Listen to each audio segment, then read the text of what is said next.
পাকিস্তানের সবচেয়ে ক্ষমতাধর ব্যক্তির নাম আজ প্রেসিডেন্ট আসিফ আলী জারদারি বা প্রধানমন্ত্রী শাহবাজ শরীফ নয়। এই মুহূর্তে সব আলোচনার কেন্দ্রে ফিল্ড মার্শাল সৈয়দ আসিম মুনির আহমেদ শাহ। ৫৭ বছর বয়সী হাফেজে কোরআন এই কর্মকর্তা ৪ তারকার জেনারেল থেকে ৫ তারকার ফিল্ড মার্শাল হয়েছেন। সেনাপ্রধান থেকে উঠে এসেছেন সদ্য সৃষ্ট চিফ অফ ডিফেন্স ফোর্সেস এর পদে। সংবিধানের ২৭তম সংশোধনী তাকে কার্যত আইনের ঊর্ধ্বে থাকা এক ব্যক্তি হিসেবে প্রতিষ্ঠা করেছে। মার্কিন প্রেসিডেন্ট ডোনাল্ড ট্রাম্প তাকে নিজের বন্ধু বলেন।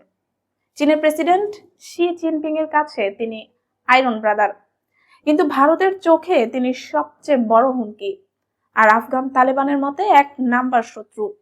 সেনা, নৌবাহিনী, বিমান বাহিনী, গোয়েন্দা সংস্থা থেকে পারমাণবিক কমান্ড তার নিয়ন্ত্রণে। ক্রমে গড়ে উঠছে এক নতুন সামরিক শাসন ব্যবস্থা, যাকে অনেকে বলছেন মুনিরবাদ। ১৯৬৮ সালে রাওয়ালপিন্ডির সৈয়দ পরিবারে জন্মগ্রহণ করেন আসিম মুনির।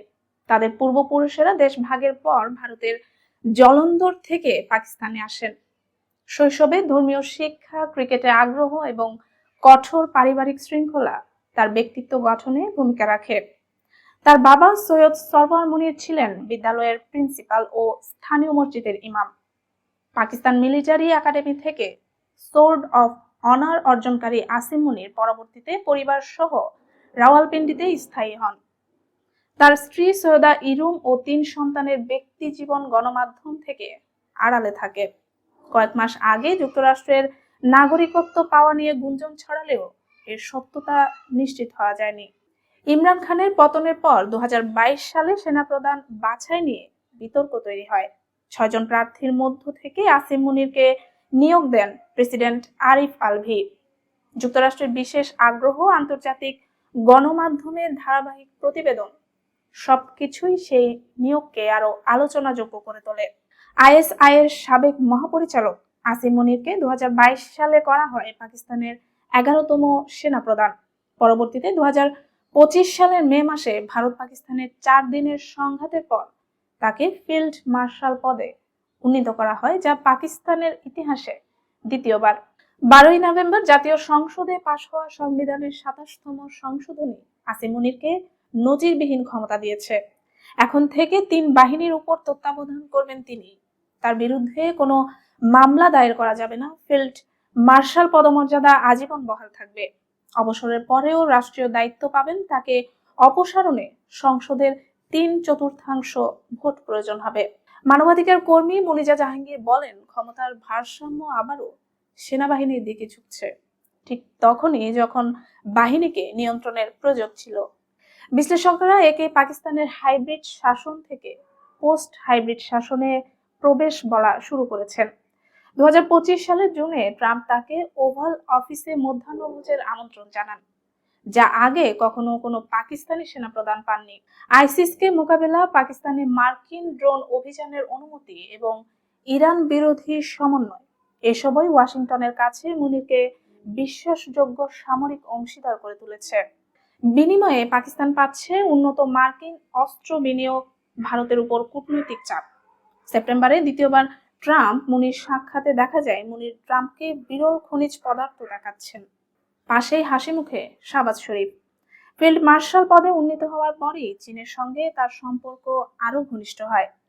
সিপিইসি নিরাপত্তা, ফ্রি ট্রেড চুক্তি ও চীনা কর্মীদের সুরক্ষায় তিনি বিশেষ ভূমিকা রাখছেন। তিনি পিএলএ এর আয়োজিত অনুষ্ঠানে বলেন, চীন পাকিস্তান অটুট অংশীদারিত্ব আঞ্চলিক স্থিতিশীলতায় অপরিহার্য। চীন পাকিস্তানকে রিয়েল টাইম গোয়েন্দা সহায়তা ও অস্ত্র সরবরাহ বাড়িয়ে তুলেছে। জেলবন্দি সাবেক প্রধানমন্ত্রী ইমরান খান দাবি করেন, মুনির তাকে ও তার পরিবারকে মানসিক নির্যাতন করছেন। পিটিআই নেতাকর্মীদের উপরও দমন নিপীড়নের অভিযোগ তুলেছেন তিনি। দুই পক্ষের তিক্ততা পাকিস্তানের রাজনীতিতে বড় অনিশ্চয়তা তৈরি করছে।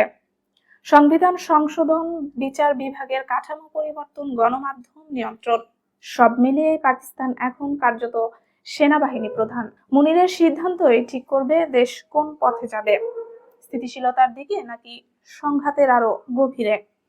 ২০২৫ সালের ৪ দিনের ভারত পাকিস্তান সংঘাতকে অনেকে বলছেন শুরুর ধাপ মাত্র। একসময় নিজস্ব প্রতিরক্ষা ব্যবস্থার জন্য সীমিত পরিসরে ড্রোন তৈরি করত ইরান, কিন্তু সেই ঘরোয়া উদ্যোগই এখন পরিণত হয়েছে বৈশ্বিক সামরিক বাজারের সবচেয়ে আলোচিত সাফল্যের একটিতে।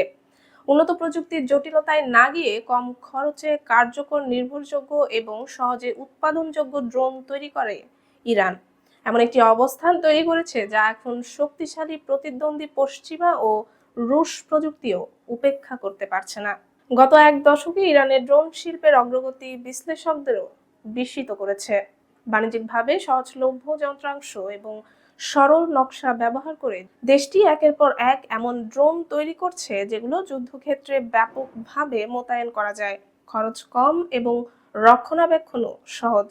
ইরানের সবচেয়ে আলোচিত ড্রোন শাহেদ 136, যা লয়টারিং মিউনিশন হিসেবে পরিচিত।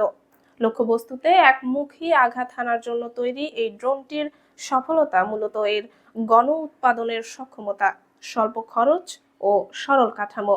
রাশিয়া, ইয়েমেন সহ বিভিন্ন দেশে এই ড্রোনের কপি বা লাইসেন্স প্রাপ্ত সংস্করণ ইতিমধ্যেই ব্যবহার হচ্ছে। আর উন্নত ক্যাটাগরিতে রয়েছে মোয়াজের 6, যা দীর্ঘ সময় আকাশে থাকতে পারে এবং নজরদারি থেকে সুনির্দিষ্ট হামলা সবই করতে সক্ষম। রিয়েল টাইম ভিডিও পাঠানো, উন্নত সেন্সর ও গাইডেড অস্ত্র বহনের ক্ষমতা এই ড্রোনটিকে বিশেষভাবে জনপ্রিয় করেছে। ইথিওপিয়া, ভেনেজুয়েলা ও ইরাক সহ বহু দেশ এটি ব্যবহার করছে। তথ্য সংগ্রহ ও নজরদারিতে বিশেষজ্ঞ আবাবিল 3 ইরানি ড্রোন প্রযুক্তির আরেক গুরুত্বপূর্ণ ধাপ। স্থিতিশীল ফ্লাইট, দীর্ঘ সময় আকাশে থাকা এবং স্পষ্ট ভিডিও পাঠানোর ক্ষমতা একে সীমান্ত টহল থেকে যুদ্ধক্ষেত্রে লক্ষ্য নির্ধারণ বিভিন্ন কাজে কার্যকর করেছে। সিরিয়া ও সুদান সহ অনেক জায়গায় এই ড্রোন সফলভাবেই ব্যবহৃত হচ্ছে। আজ আফ্রিকা, দক্ষিণ আমেরিকা, মধ্যপ্রাচ্য থেকে পূর্ব ইউরোপ বিভিন্ন দেশের হাতে ইরানি ড্রোন দেখা যায়। কম খরচে কার্যকর সামরিক সমাধান পাওয়ায় অনেক রাষ্ট্র পশ্চিমা বা রুশ প্রযুক্তির পরিবর্তে ইরানের দিকেই ঝুঁকছে। এর ফলে ইরান শুধু প্রতিরক্ষা শিল্পেই নয়, কূটনৈতিক ক্ষেত্রেও নতুন প্রভাব বলয় গড়ে তুলতে সক্ষম হয়েছে। সাশ্রয়ী দাম, বাস্তবমুখী নকশা এবং নির্ভরযোগ্যতা, এই 3 উপাদান ইরানকে ড্রোন শিল্পে বিশ্বমঞ্চে অনন্য জায়গায় তুলে ধরেছে। শাহেদ 136, মোয়াজের 6 এবং আবাবিল 3 প্রমাণ করছে উচ্চমূল্যের জটিল প্রযুক্তি সবসময় সেরা সমাধান নয়। স্বল্প বাজেটেও কার্যকর যুদ্ধ ক্ষমতা অর্জন সম্ভব। বাংলাদেশের প্রতিবেশী মিয়ানমারে পপির চাষ 10 বছরের মধ্যে সর্বোচ্চ স্তরে পৌঁছেছে। জাতিসংঘের সর্বশেষ সমীক্ষা অনুযায়ী আগের বছরের তুলনায় পপির চাষ 17% বেড়েছে। চাষের এলাকা 45,200 হেক্টর থেকে বেড়ে দাঁড়িয়েছে 53,100 হেক্টরে। আফগানিস্তানে পপির চাষ কমার ফলে মিয়ানমার এখন বিশ্বের প্রধান অবৈধ আফিম উৎপাদক দেশ হিসেবে আবির্ভূত হয়েছে।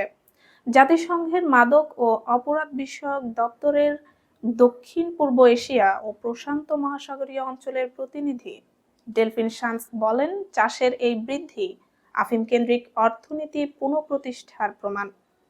তবে দেশটিতে পপির চাষ বাড়লেও 2024 থেকে 25 সালের মধ্যেই আফিম উৎপাদন বেশি হয়নি।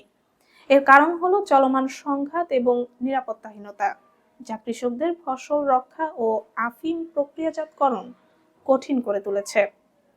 পপির ফল থেকে তৈরি আঠা বা আফিম প্রক্রিয়াজাত করে হেরোইন উৎপাদন করা হয়। ইউএনওডিসি এর প্রতিবেদনে বলা হয়েছে, মিয়ানমার থেকে আন্তর্জাতিক বাজারে হেরোইনের সরবরাহ বাড়তে পারে। আফগানিস্তান থেকে হেরোইনের সরবরাহ কমায় দক্ষিণ পূর্ব এশিয়ার আফিম উৎপাদিত ওপিয়েটের চাহিদা বৈশ্বিকভাবে বৃদ্ধি পেতে পারে।